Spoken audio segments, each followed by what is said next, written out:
Ahibati fillah. Ya kalau orang dengan Al-Quran gak sembuh, mau cari penyembuh dari yang mana engkau? Tapi sekali lagi tadi, ketika kau berobat dengan Al-Quran, ada yang cukup 3 hari, ada yang 3 bulan, ada yang 30 tahun, ada yang sampai mati.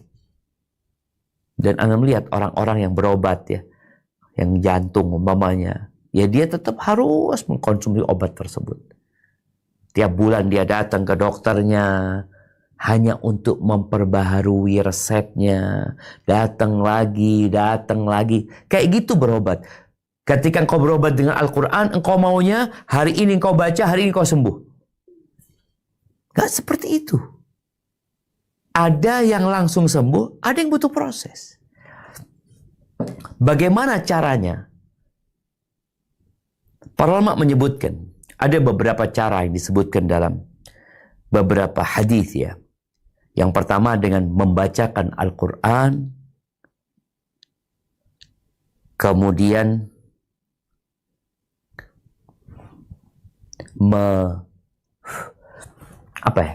meniupkan dengan ada ludah sedikit di tangannya, lalu diusapkan di tempat yang sakit. Kau baca Al-Fatihah, baca ayat kursi, baca Qul huwallahu ahad, Qul a'udzu birabbil falaq, Qul a'udzu birabbin nas, dibacakan, ditiupkan, kemudian diusapkan. Nabi SAW setiap mau tidur, bayangin, beliau membaca 3 Qul huwallahu ahad, Qul a'udzu birabbil falaq, Qul a'udzu birabbin nas. Beliau tiupkan, kemudian beliau usapkan ke seluruh tubuh. Ini bentuk pengobatan kita dengan Al-Quran. Dan mencari penjagaan. Supaya kita dijaga sama Allah SWT.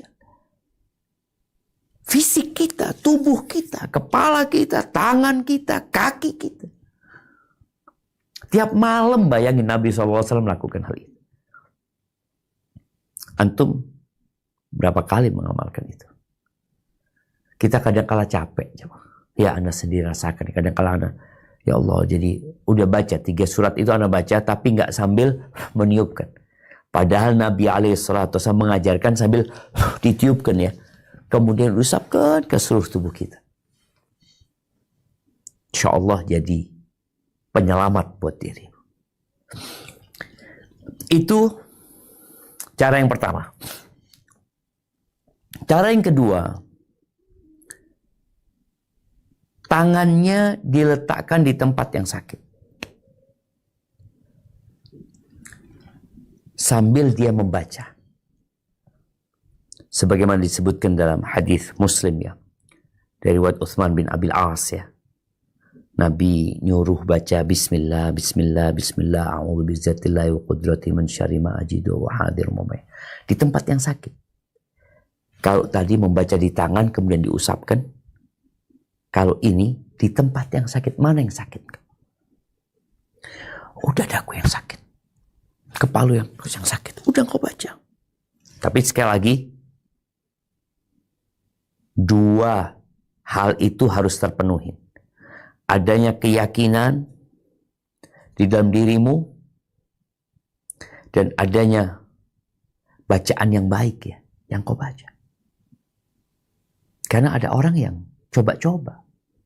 Kau baca, kau harus yakin Quran ini syifa. Kupingnya sakit ya bismillah. Cuma memang ya Allah, ana rasakan juga, ana nggak cerita orang lain ya. Ana punya kaki sakit ya, kadang-kala kita baca ya Quran terus, tapi nanti berapa lama kita lupa, balik lagi tuh sakitnya. Atau kadang-kala kita berhenti karena kayaknya nggak sembuh. Ini yang menyebabkan akhirnya engkau nggak jadi sembuh dengan Al-Quran tadi. Jadi letakkan di tempat yang sakit, lalu engkau baca tuh. Ayat-ayat ruqyah. Bebas, Al-Quran semuanya syifa. Tapi kita tahu ayat-ayat Quran itu keutamaannya ada yang sebagian lebih utama dari yang lainnya. Lebih istimewa. Surat-suratnya seperti itu.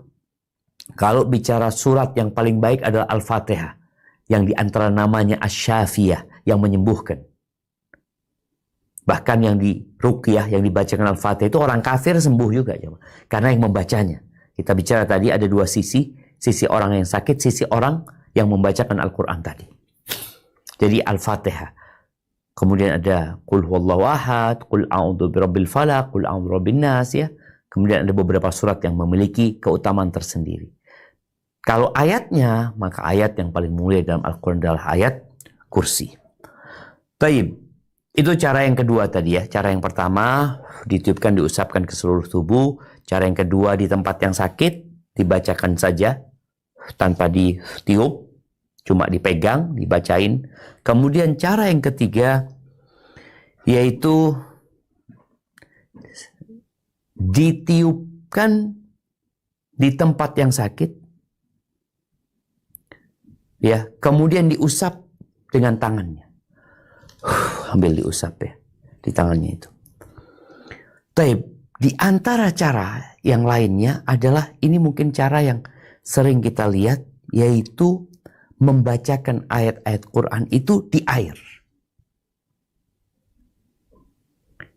Di air, ada yang di madu, ada yang di minyak, apalah yang mungkin dikonsumsi sama manusia.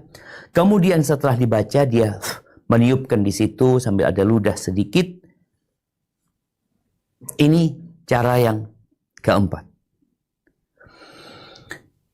Apa dalilnya? Syekh bin Baz rahimahullahu ta'ala, beliau ketika ditanya tentang hukum meniup di air ya, atau di minuman yang lainnya, beliau mengatakan la haraja fir ruqyah fil ma, nggak apa-apa. Ruqyah di air itu nggak apa-apa. Kemudian dia minum air tersebut. Atau bahkan beliau mengatakan summa au yaghtasil fi, mandi. Atau dia mandi dengan air yang dibacain tadi. Semua itu nggak apa-apa kata beliau.